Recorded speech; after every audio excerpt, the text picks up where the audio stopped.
Oi pessoal, tudo bem com vocês? Vamos dar aqui continuação, né, nossa apostila 3.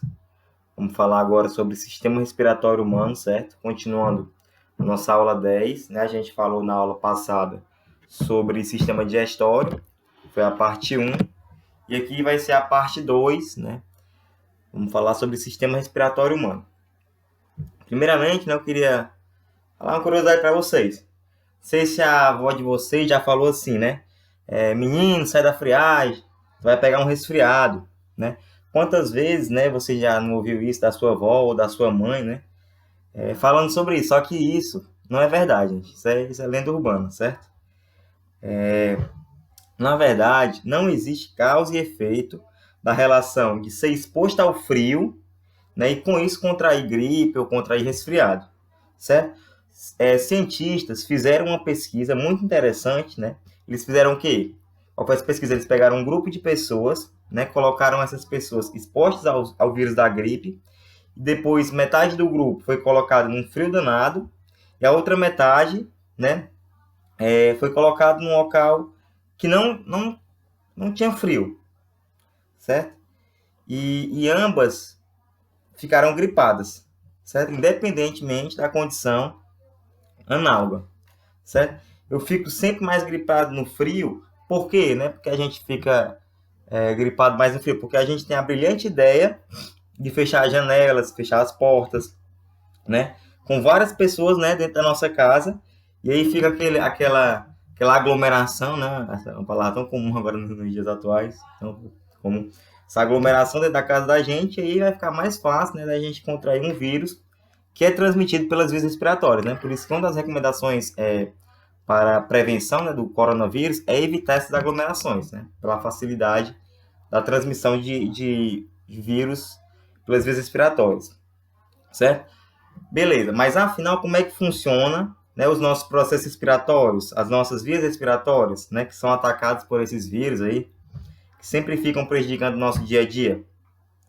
Vamos lá, né, aprender sobre isso agora. Beleza.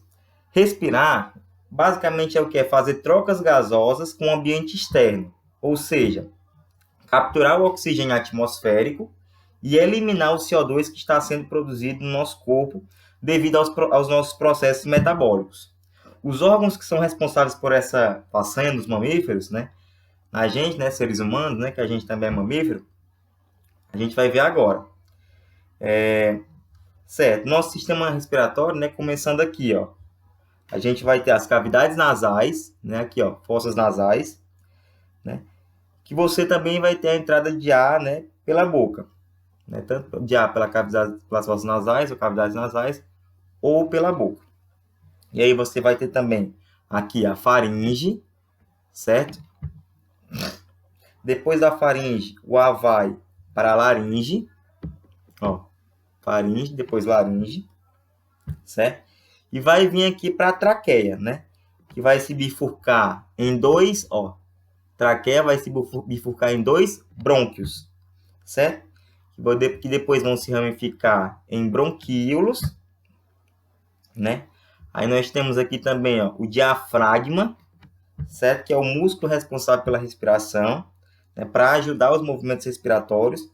E aqui nós temos o que? Os dois pulmões. Interessante mostrar aqui, ó, na ponta dos bronquíolos, ó, os bronquíolos terminais, nós temos os alvéolos pulmonares, ó. Aqui um zoom aqui do alvéolo pulmonar, tá vendo? Que é onde irão ocorrer as trocas gasosas.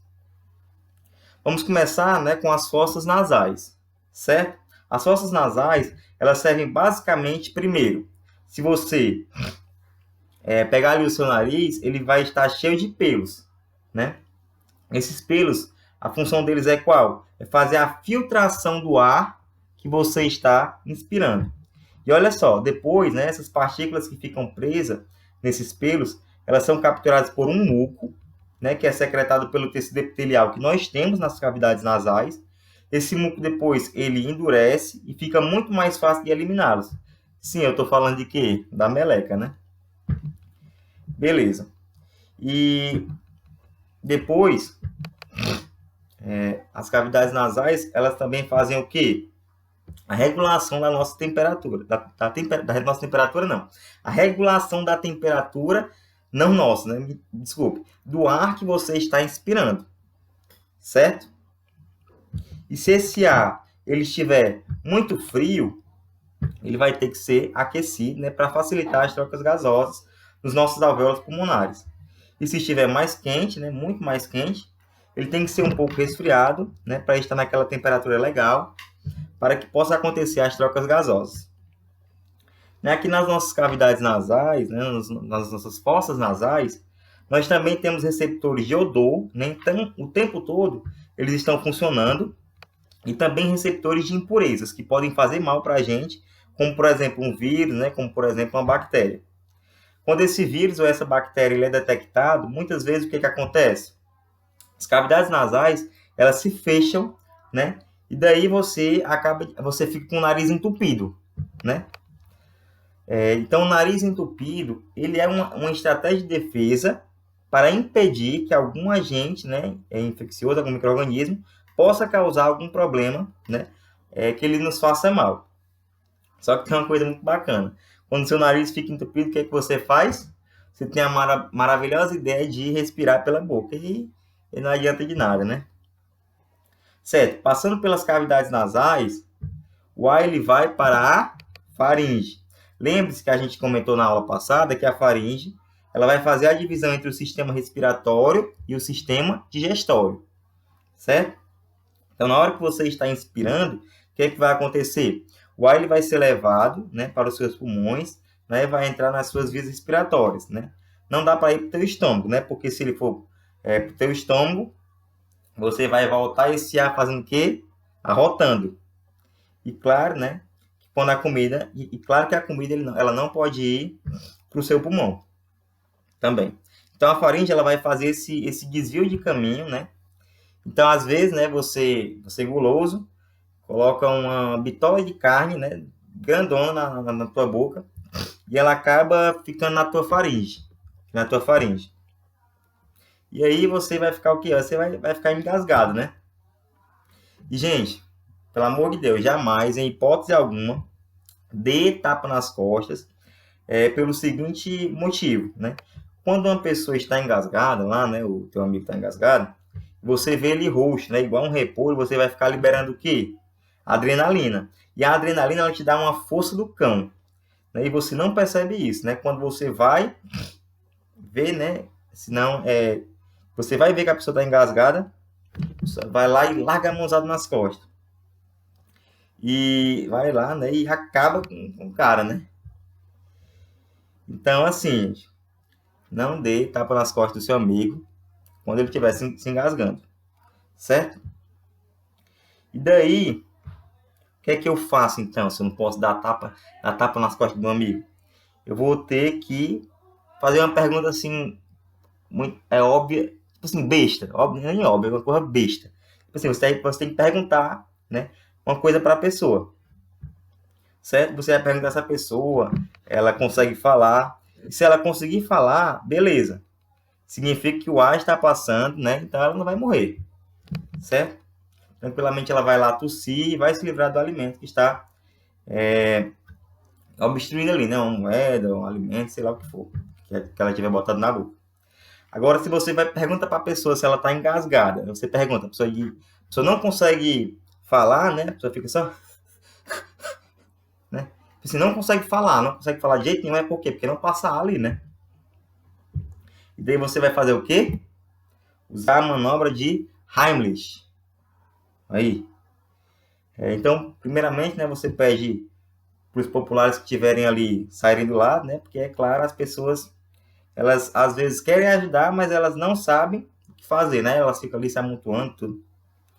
Faz a pessoa ficar mais nervosa. O que é que você vai para essas pessoas se afastarem? Você diz, eu sou médico. Beleza. As pessoas vão ficar valendo assim para ti, né? Se alguém te conhecer, tu não era para fazer cursinho no ENA? Não, eu sou médico. Daí, né? Porque, tipo assim, quando a gente diz que é médico, né? Aparece logo uma auréola na nossa cabeça, né? O pessoal já olha pra gente de jeito diferente e já se afasta logo. Então, o que a gente deve fazer? A gente deve ficar, né, por trás dessa pessoa, né? Fechar as mãos, ó. deixar uma fechada, outra espalmada. Coloque meio que na boca do estômago, certo? Você vai fazer força para cima, para dentro e para cima. Assim, você faz força, ó, fazendo um L. Assim, ó, tá vendo? Faz força para cá, opa, foi mal. Para cá e para cima, certo? Daí a pessoa ela vai, depois dessa força, ela vai tossir, né? Provavelmente ela vai se desengasgar, certo? Beleza. Agora a pessoa, mesmo assim, ela pode desmaiar, né? Claro que alguém já ligou para os bombeiros, né? Ou para a ambulância, para o SAMU. Aí se a pessoa desmaiar, as manobras, né, que você fazia, com ela em pé, agora você faz com ela deitada, né? Com aquela mesma movimentação na boca do estômago, certo? E a cada 5 bombadas, 5 coisas que você fizer, né? Compressões na boca do estômago, você vai fazer uma varredura ali na boca da pessoa, né? Manualmente mesmo, ver se você encontra alguma coisa. Certo? Certo. Jamais, assim, gente, invente coisa que você viu na internet. Ah, fulano falou que furar a traqueia dessa pessoa vai deixar ela bem, furar com tampa de caneta. Não, não faça isso. Pelo amor de Deus, você vai acabar de matar a pessoa. Certo? Então, faça só isso que eu disse. Espere o SAMU, que vai dar tudo certo. Você vai ter acabado de salvar uma vida, né? Olha aí, bem muito que você entrar na medicina, você já está salvando vidas. Beleza. E daí, agora a gente falou sobre a faringe, né? Vamos falar agora da laringe. Né? Que você consegue sentir ela, né? Aqui um coisa chamada pomo de Adão. Essa aí vai ser a cartilagem tireoide, né? Localizada na laringe. Certo? Os homens vão ter mais desenvolvido, as mulheres menos desenvolvido, né? Porque os homens produzem testosterona e isso deixa ela mais proeminente, certo? E aí, essa parte, né, ela vai se desenvolver um pouco mais nos homens. E daí, falou em laringe, né, a gente fala de quê? De cantar, né, falar. A gente só faz isso porque a gente tem as cordas vocais, certo? Que vão estar na laringe. Então, a laringe, né, nós temos as cordas vocais que permite a nossa vocalização. Na verdade, as cordas vocais são pregas musculares, certo? Quanto mais esticadas elas estiverem, né, certo? Que é a prega vocal. Quanto mais esticada ela tiver, mais agudo é o som, certo? E quanto mais relaxadas elas estiverem, mais grave é o som. Tipo assim, ó. Ela tá esticada. Ela tá relaxada, entendeu? Esticada, agudo. Relaxada, grave. Certo. E depois da laringe, a gente tem a traqueia. Certo? A traqueia, ela é um tubo, né, que nós temos aqui, ó, continuando aqui, né, no pescoço. Lembrando que a traqueia é um tubo, né, que ela tem anéis cartilaginosos, ó, certo? Para que esse tubo fique aberto, né? Ele possui esses anéis para que esse tubo fique aberto.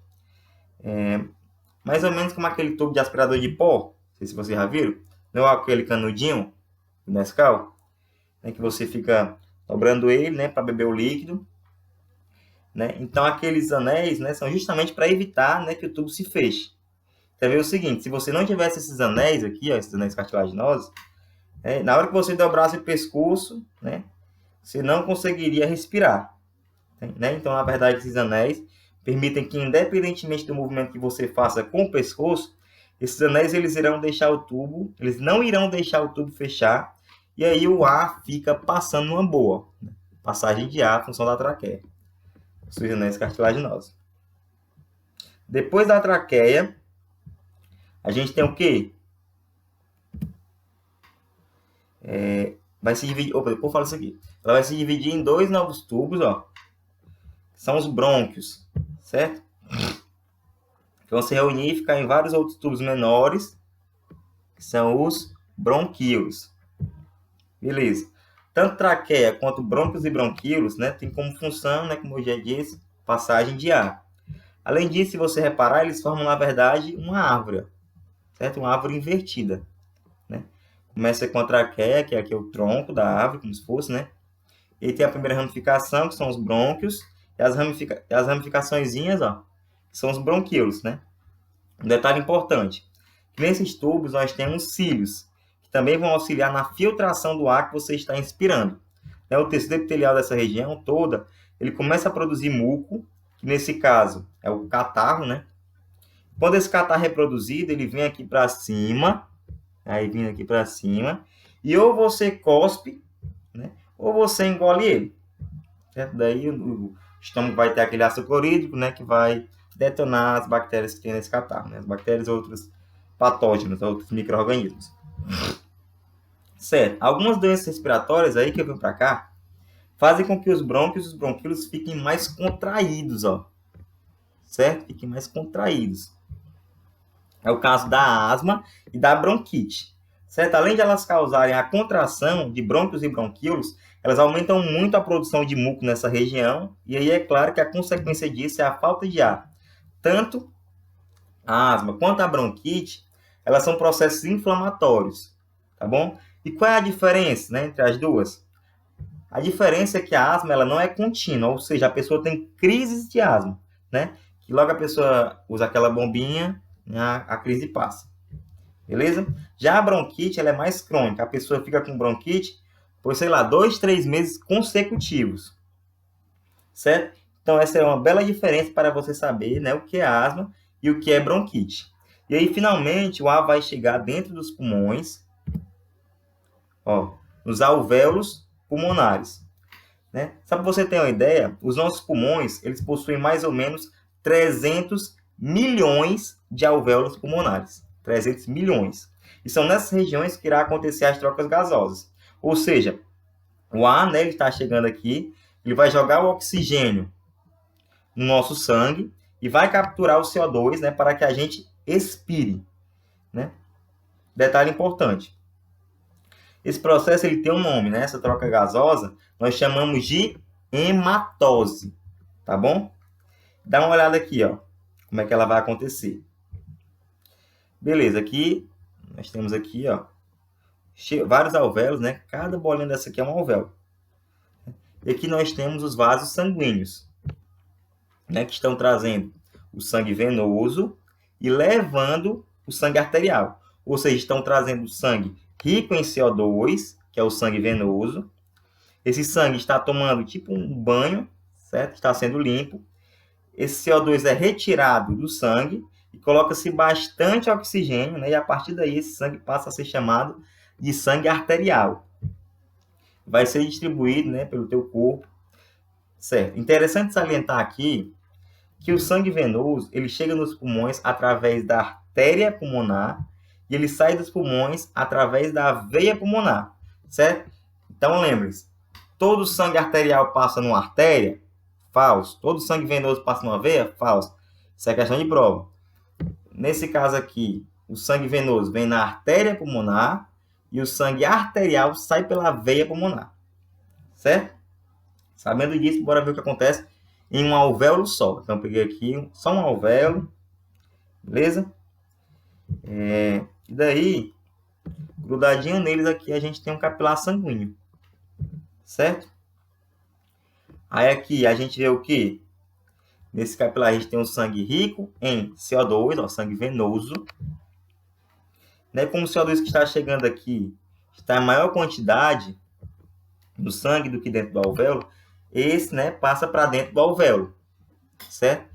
Então vai passar daqui para cá, porque tem maior quantidade aqui, vai passar por difusão simples para cá, certo? Maior quantidade, onde tem menor quantidade. E daí, certo? Você vai expirar esse ar com CO2. Você vai eliminar esse CO2 para a atmosfera. Com oxigênio, acontece o contrário. Ele vai entrar no processo de inspiração. E aqui dentro do alvéolo vai estar cheio de oxigênio. Ó.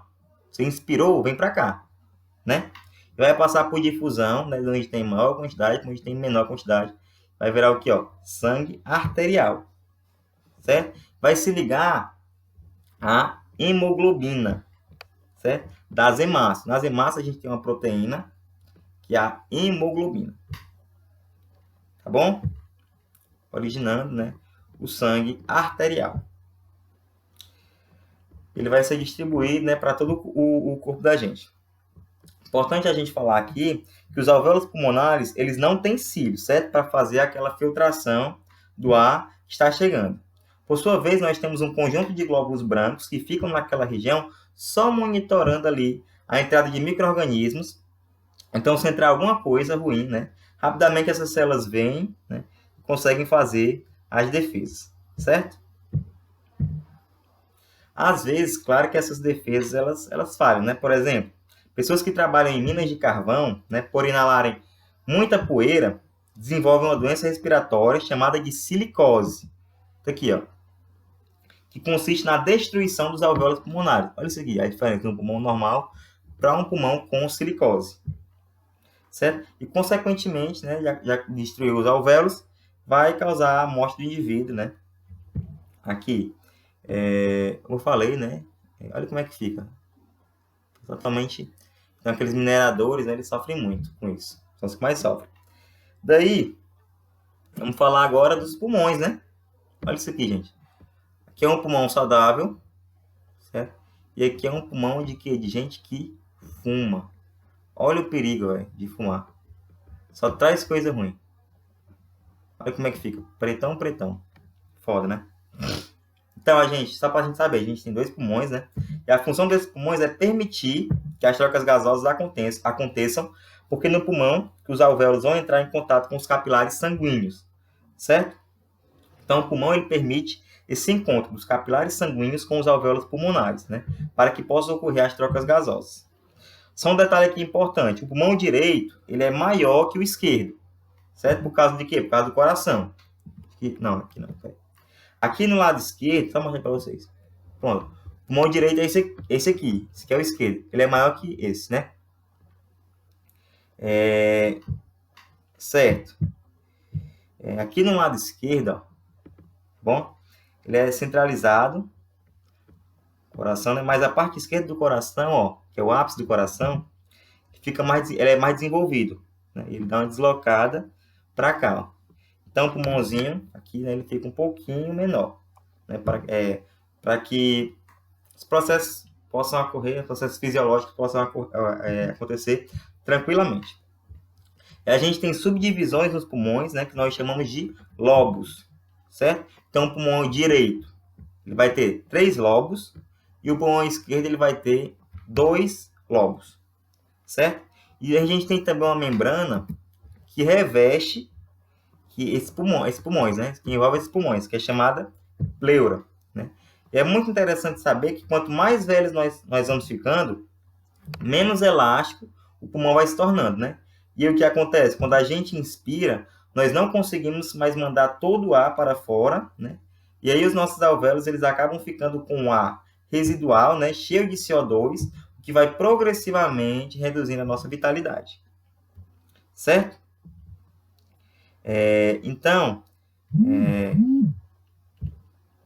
Beleza. A gente falou, né, dos pulmões, agora vamos falar do diafragma, certo? Que é essa musculatura aqui, ó, que auxilia o nosso organismo no processo de inspiração e expiração, certo? Um detalhe importante é que só mamíferos possuem o diafragma, certo? Nós somos a única classe que possui esse diafragma. Os outros vertebrados usam apenas as musculaturas intercostais, né, para poderem fazer a movimentação de ventilação, né, de inspiração e de expiração. É muito importante que você tenha em mente, né, o que acontece no processo de inspiração e no processo de expiração. Vamos aqui ver primeiro a inspiração. Na inspiração, nós vamos utilizar os músculos intercostais, né, junto com o diafragma, e ambas as musculaturas irão se contrair, certo? Tem um detalhe aqui importante, quando você inspira, né, quando há a contração da musculatura intercostal e também do diafragma, né, que vai para baixo, certo? Então, quando ele se contrai, ele vai para baixo. Aqui ele está relaxado, certo? Quando ele se contrai, ele vai para baixo. A nossa caixa torácica, ela aumenta o seu volume, certo? E, consequentemente, a pressão interna, né, a pressão dentro da gente, ela diminui. Né, o que vai acontecer, a pressão vai estar maior do lado de fora do que do lado de dentro, e daí o ar acaba entrando, certo? Beleza. E lembre-se, gente, vamos lembrar aqui das aulas de física, que volume e pressão são inversamente proporcionais. Ou seja, quando eu reduzo a pressão, eu aumento o volume. Ou quando eu aumento a pressão, eu reduzo o volume. Certo? Já na expiração, olha aqui. As musculaturas intercostais e o diafragma, fala aqui, né? O volume da caixa torácica aumenta e a pressão intrapulmonar diminui, como eu já tinha falado.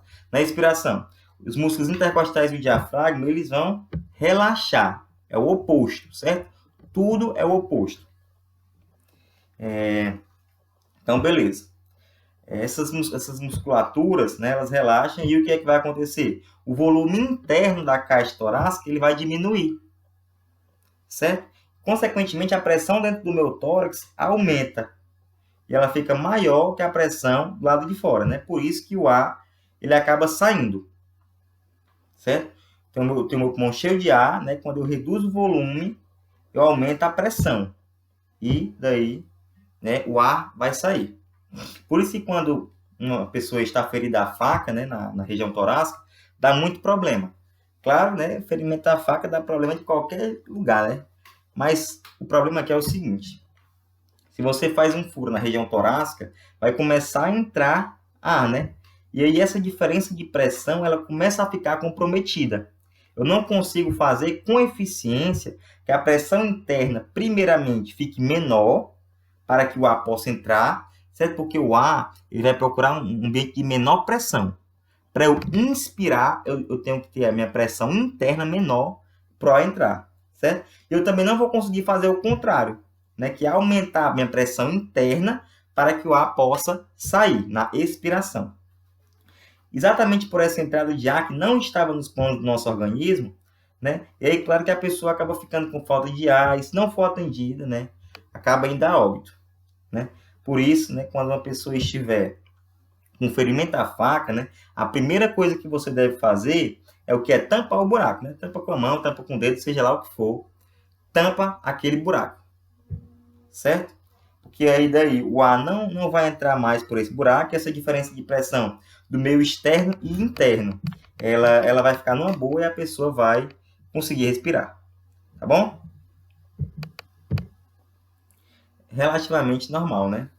Agora, com relação a essa diferença de pressão que nós temos para poder respirar, a gente não pode deixar de falar da questão da altitude, né?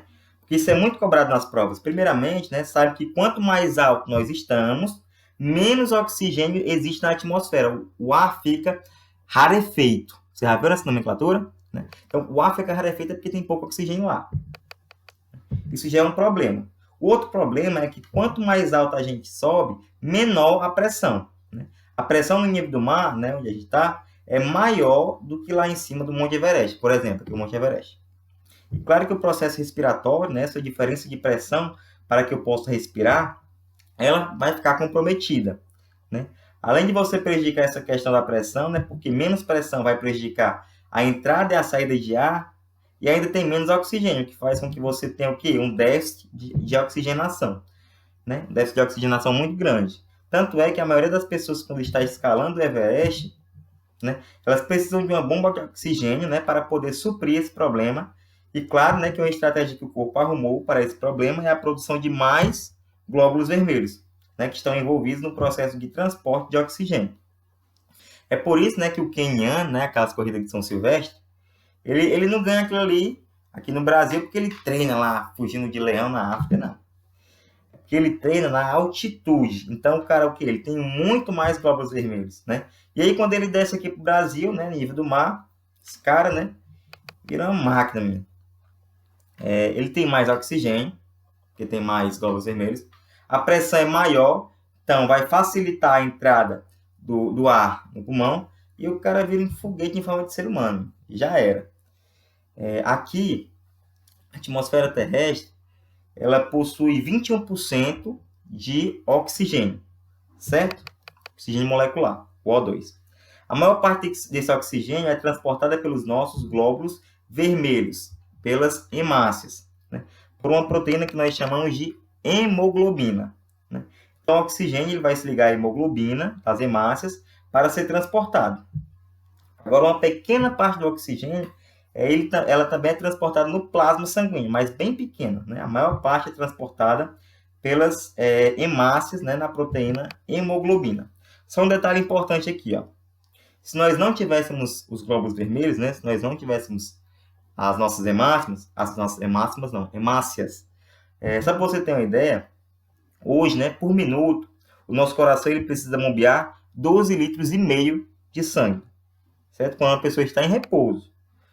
Se nós não tivéssemos os glóbulos vermelhos, né, para transportar o oxigênio, como o oxigênio ele tem baixa solubilidade na água, então pouquíssimo oxigênio seria dissolvido no plasma, né? O plasma é mais água, né?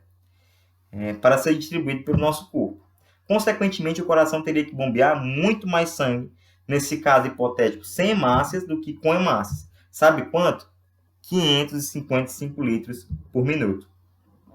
Né? Como a gente tem as hemácias, esse valor fica 12,5 litros por minuto. Então, né, o surgimento das hemácias, né, com a hemoglobina, com a capacidade de transportar oxigênio, foi um grande passo evolutivo. No sistema respiratório, né, não só nós, como de vários outros animais, quando o oxigênio ele se liga na hemoglobina, ele forma um concentrado chamado de oxihemoglobina, certo?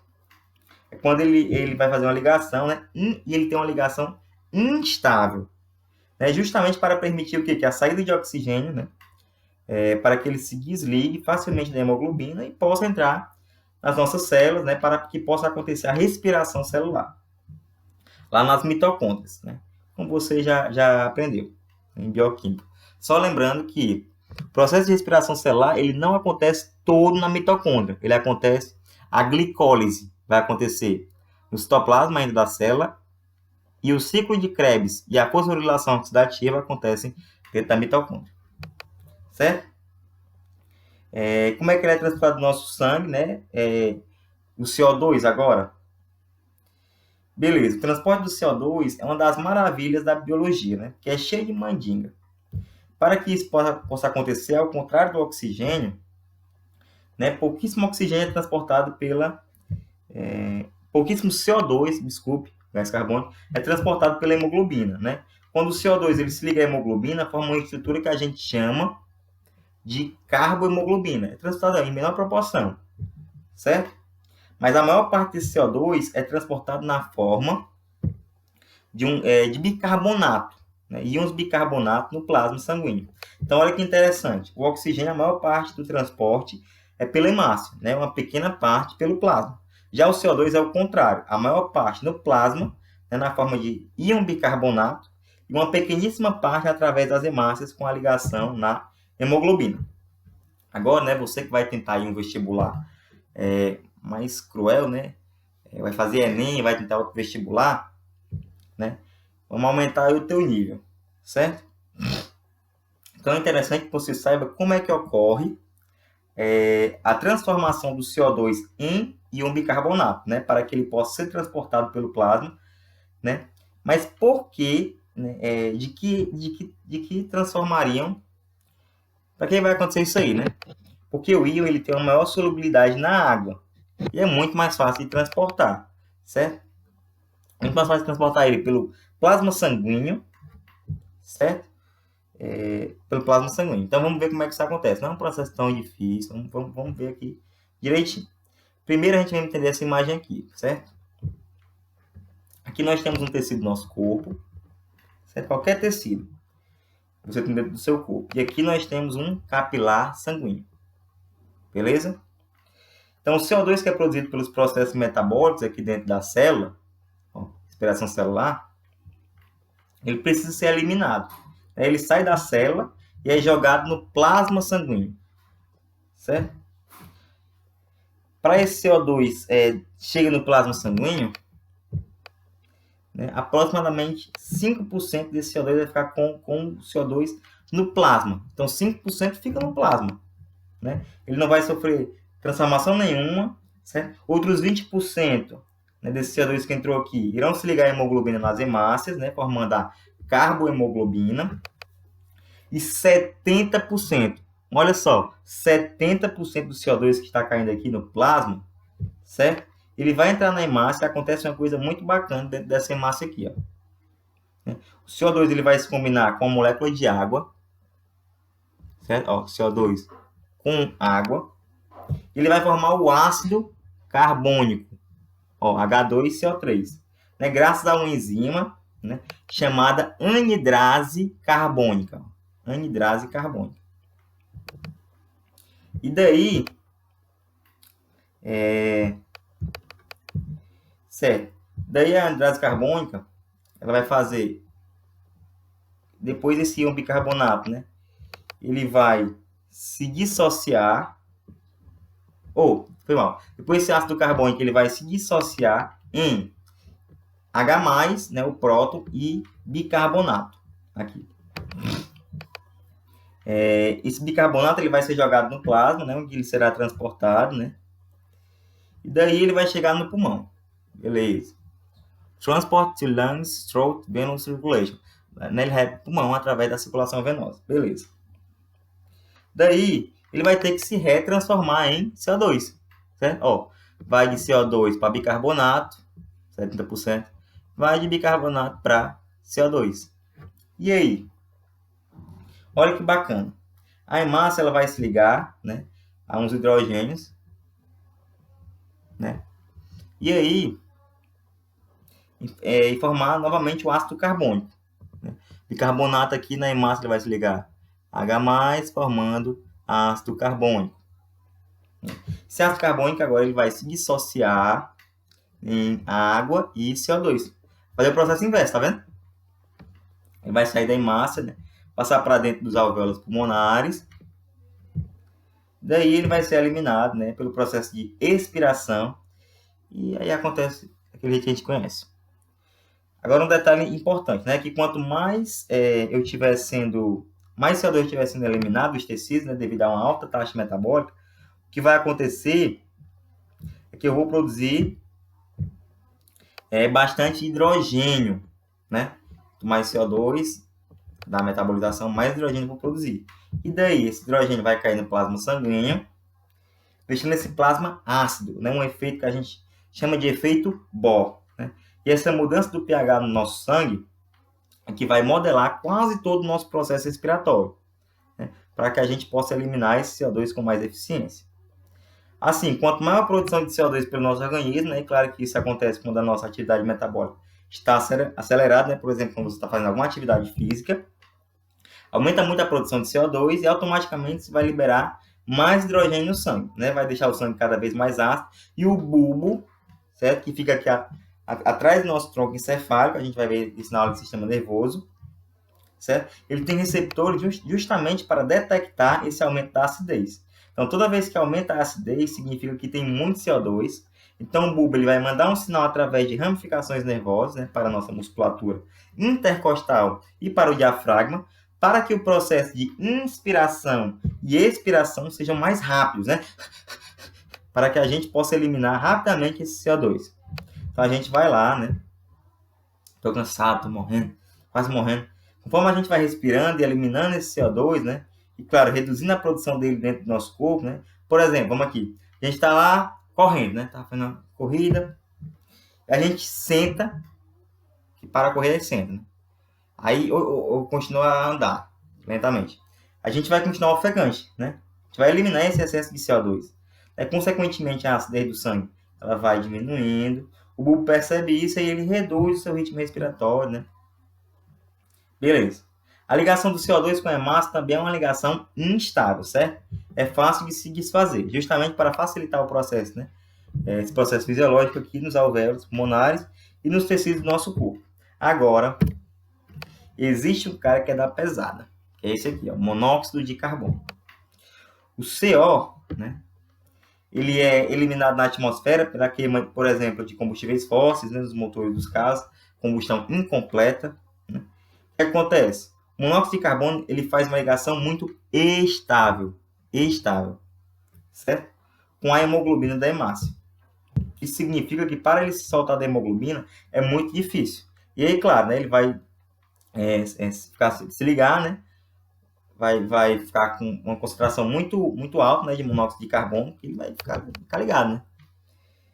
E daí, o que é que vai acontecer? Vai faltar hemoglobina, né, para o oxigênio. Olha aqui.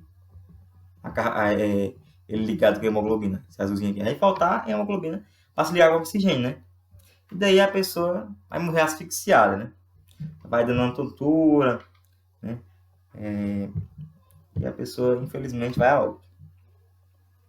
Assim, a ligação, como eu tinha falado para vocês, do oxigênio com a hemoglobina, nós chamamos de oxihemoglobina, né? Do CO2 com a hemoglobina, carbohemoglobina. E a ligação do CO com a hemoglobina, carboxihemoglobina. Certo? Assim, além do bulbo, que regula o nosso ritmo respiratório, a ponte ela também participa disso, certo? Ela fica um pouco acima do bulbo, só que no caso da ponte, ela controla o nosso ritmo respiratório para que a gente possa falar e tossir, né? E o bulbo é para o nosso dia a dia, né? Fazer esse controle voluntário. Né? Para que você possa sempre estar respirando, sem ter que pensar, né? O tempo todo. Inspira. Agora vai ter que respirar. Não dá, né? Imagina se a vida fosse assim. Então, agradeço ao seu bulbo por isso, né? E agora, gente, eu queria só fazer com vocês alguns exercícios da apostila, certo? Então, aqui a gente tem a apostila, ó, a gente tem a página 180, certo? A apostila, ela tá no Drive, olha o Keniano ganhando a prova. A apostila tá no Drive, tá bom? Vamos só fazer duas questões que faltam, né? Porque são 5 de fixação. Vamos lá, que não tem gabarito de fixação, né? Então bora lá resolver com a gente. Pegaram a apostila? Vamos começar. Essa aqui do Instituto Federal de Pernambuco. No dia 15 de setembro de 2016, o ator brasileiro Domingos Montanher, intérprete do personagem Santo na novela Velho Chico, morreu afogado enquanto nadava no Rio São Francisco, nas imediações do município de Canindé de São Francisco, em Sergipe. Seu corpo foi encontrado a cerca de 30 metros de profundidade, preso nas pedras, perto da usina hidrelétrica de Xingó.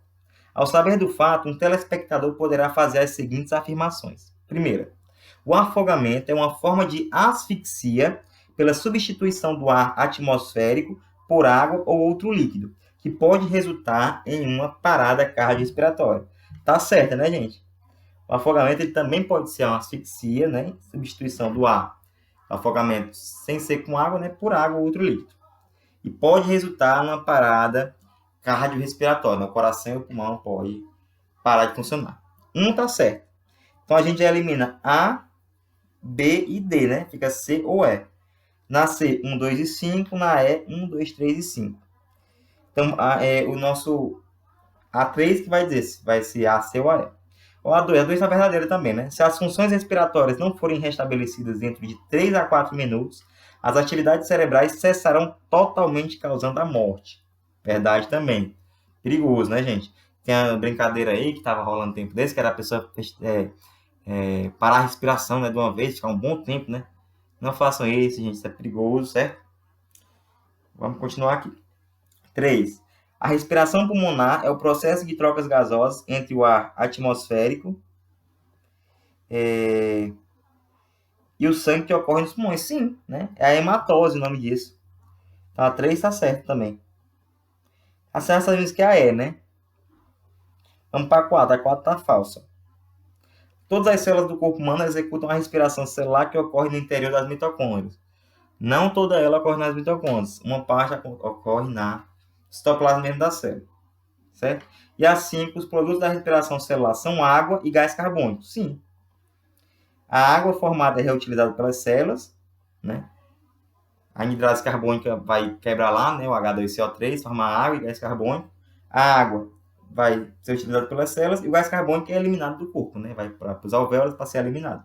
5 também dá certo, então a resposta é a letra E. Certo?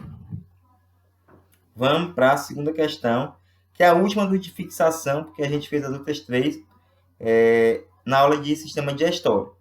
Vamos aqui. Segunda questão. Em uma maratona, ocorrem diversas alterações no corpo do maratonista. A pressão parcial de oxigênio nos tecidos musculares pode cair de 40 para 12 milímetros de mercúrio. A temperatura corporal sofre elevação no início da corrida e depois se mantém estável, com ligeiras variações. Ao longo da prova, ocorre diminuição do pH no interior das hemácias, como eu falei, né, cujos valores normais variam entre 7,35 e 7,45. Embora o pH do plasma não sofra grandes variações. Beleza.